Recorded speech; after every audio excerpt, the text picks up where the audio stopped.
Bismillahirrahmanirrahim. Assalamualaikum warahmatullahi wabarakatuh. Apa kabar para pemirsa dimanapun Anda sedang bahagia ketika dan saat ini. Begitu juga para pekerja hijrahan yang dirahmati Allah Subhanahu wa Ta'ala dalam kumpulan Al-Hidayah. Mudah-mudahan atas usaha Anda menyebabkan kita semua dalam keadaan diridhoi oleh Allah Subhanahu wa Ta'ala. Amin ya rabbal alamin. Jadi bersyukur kita kepada Allah Subhanahu wa Ta'ala karena hari yang ke-15 ini Allah masih izinkan kita bernafas seperti biasa. Jadi mudah-mudahan hari-hari berikutnya kita semakin kuat, semakin sehat, semakin afiah. Amin ya rabbal alamin.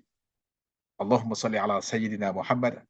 Allahumma salli ala sayyidina Muhammad. Jadi daripada satu Ramadan hingga hari-hari berikutnya kita telah membahas tentang kelebihan beramal ibadah di bulan suci Ramadan.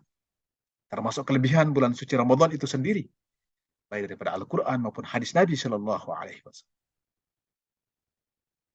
Jadi kelebihan-kelebihan tersebut tentu ketika kita melakukan amalan-amalan kebaikan di dalamnya. Jadi amalan-amalan sunnah-sunnah yang kita lakukan di bulan suci Ramadan pada pembahasan Ramadan yang ke-14 setelah kita bahas 1 sampai 5. Jadi amalan-amalan sunnah seterusnya pada bahagian sekarang ini ya adalah mengakhirkan makan sahur. Jadi yang pertama ya kalau yang pertama tadi makan sahur itu sunnah. Sekarang mengakhirkan makan sahur. Mengakhirkan di sini maksudnya bagaimana? Adakah mengakhirnya sudah masuk imsak? Jadi kalau misalnya masih imsak masih boleh kita makan sahur. Tetapi harus berhati-hati.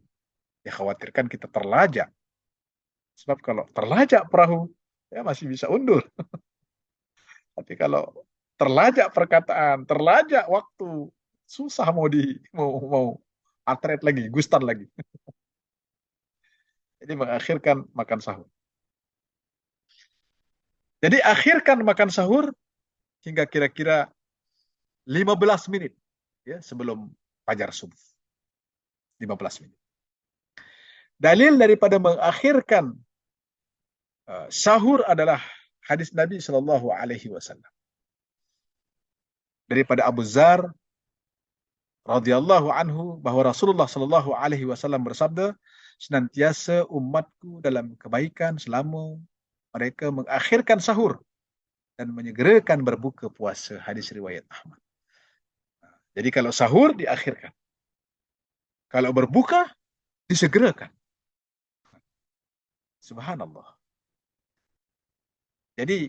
Jadi kebahagiaan yang luar biasa yang kita dapatkan bagi orang yang berpuasa ini termasuk indaliqa'i rabbina, ketika bertemu dengan Tuhan kita.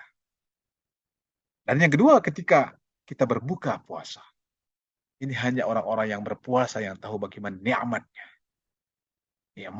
lezatnya, ya, seteguk air yang masuk ke dalam tubuh badan kita karena seharian penuh kita tidak dapat mengkonsumsi makanan, minuman dan seumpamanya. Subhanallah. Jadi Bapak Ibu yang dirahmati Allah Subhanahu wa taala. Yang seterusnya yang ke-6 adalah memberi makan untuk berbuka kepada orang yang berpuasa. Subhanallah. Jadi dalam hadis Nabi Shallallahu Alaihi Wasallam juga ada menyebutkan al-jannatu mustaqatun ila arba'ati nafarin. Surga itu teramat-amat rindu kepada 4 golongan. Yang pertama sekali adalah talil Quran, orang yang membaca Al-Quran. Yang kedua, wa mut'amil ji'an, orang yang memberi makan kepada fakir miskin. Yang ketiga, wa hafizil lisan, menjaga tutur kata kita. Yang keempat, wasaimi fi syahri Ramadan. Insyaallah. Jadi memberi makan kepada fakir miskin itu adalah teramat dicintai oleh Allah Subhanahu wa taala. Disukai oleh Allah Subhanahu wa taala. Bahkan ketika Nabi Allah Musa alaihi salam memohon kepada Allah, "Ayyul a'malu ahabbu minni?" Amalan yang bagaimanakah yang engkau rindui, cintai daripadaku? Adakah solatku, puasaku, ya Allah? Solatmu, puasamu adalah untukmu, wahai Musa. Tetapi yang aku rindui sekali adalah ketika kamu mau memberi, berbagi. Ketika itu aku hadir bersama. Para pemirsa, dimanapun Anda sedang bahagia saat ini. Memang soal harta benda menjadi prioritas kadang-kadang bagi sesetengah orang. Dan memang ada ungkapan mengatakan, harta bukan segala-galanya. Tapi segala-galanya peruntukkan harta.